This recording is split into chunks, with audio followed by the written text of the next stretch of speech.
Alright, so 3.19 has been out for quite a while now, and I think that we're probably at the end of this patch's life cycle.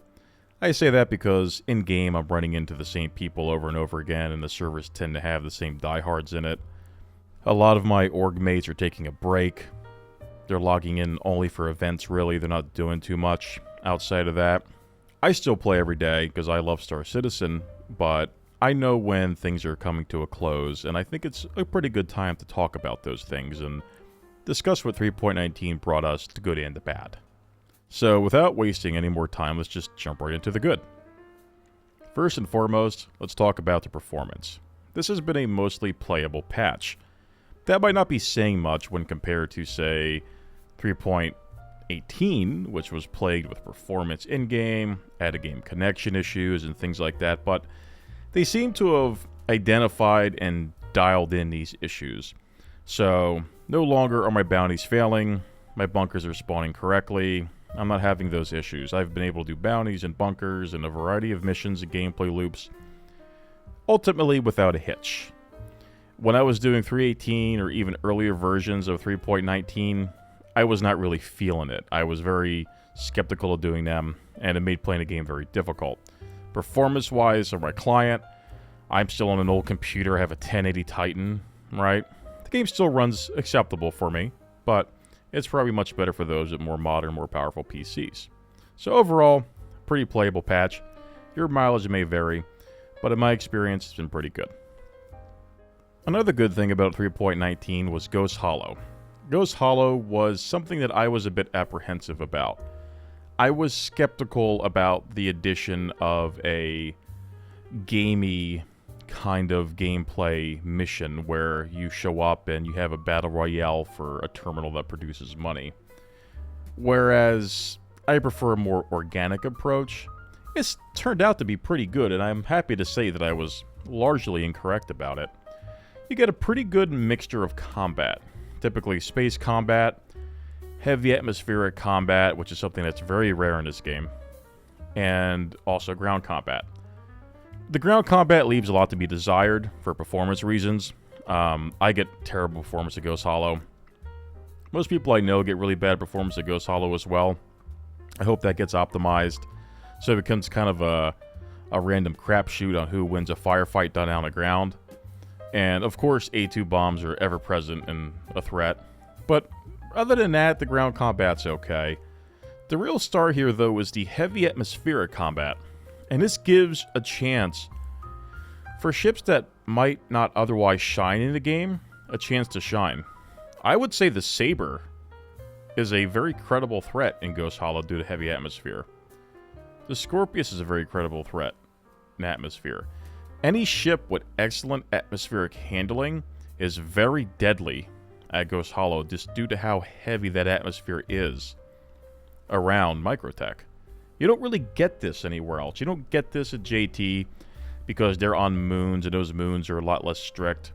You don't really get any PvP on Hurston, and, so you see where I'm going at here. So this provides a really interesting and unique PvP gameplay element that if you haven't experienced yet, maybe you should, grab your Saber, take it out for a spin, and do some dogfighting in the atmosphere. Don't leave atmosphere, because you'll get spanked, but stay down there and fight on your terms, and you get a chance to experience some ships that you just normally don't see in PvP.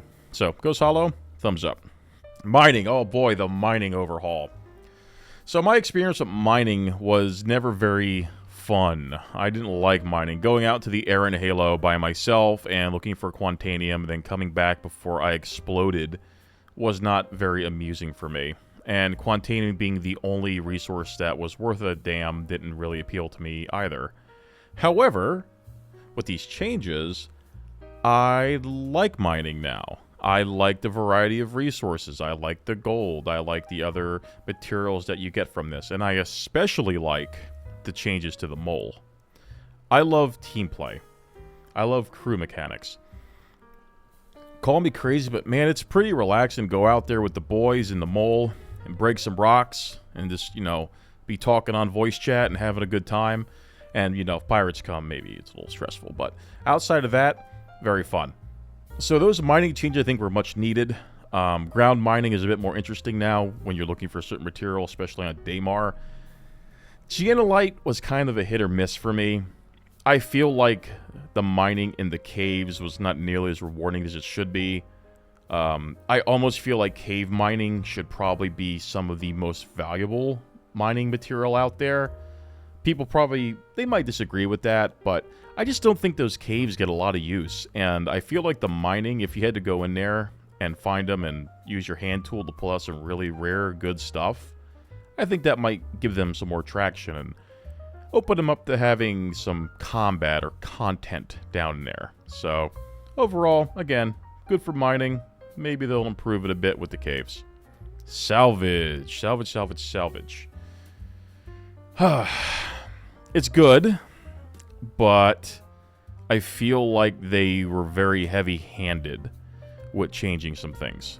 I do not like how they nerfed the cost of weapon resale. I think that was a big thing that people were looking for with Salvage, was going out and stripping the guns off of destroyed ships and bringing them back. Well, you can still do it.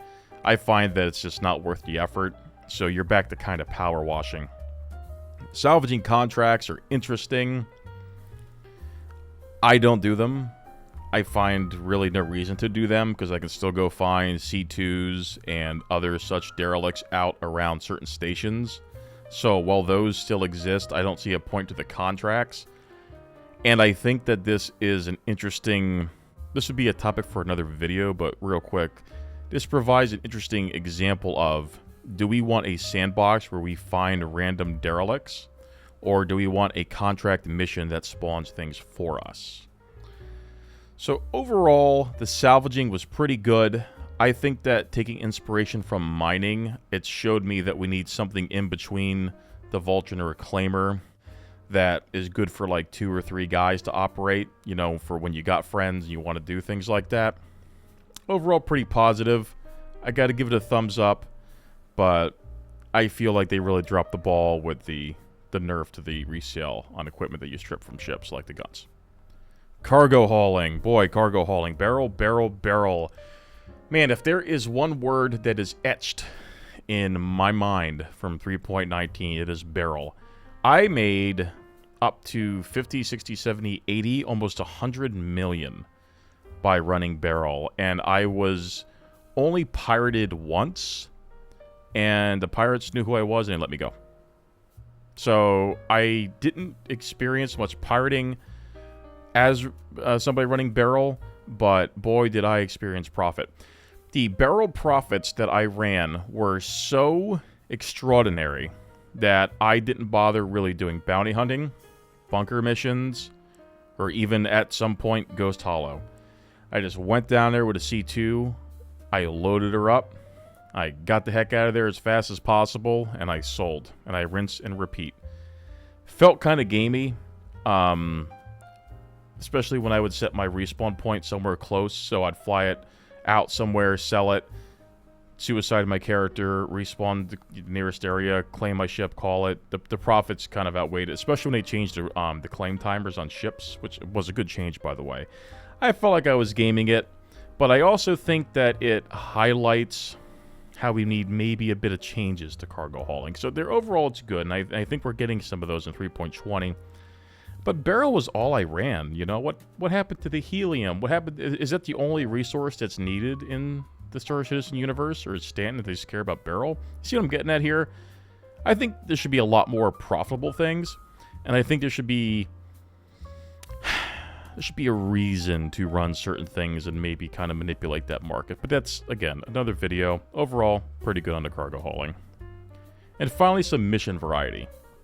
I was pretty shocked when they changed the way bounties work. I was especially shocked when I saw a Reclaimer show up in one of my bounties. I think this is good. I think bounties were a way too efficient way of making money, especially when compared to the non-combat fields in the game. So, seeing these changes where they added Reclaimers to them, different ships, was overall pretty surprising and pretty good.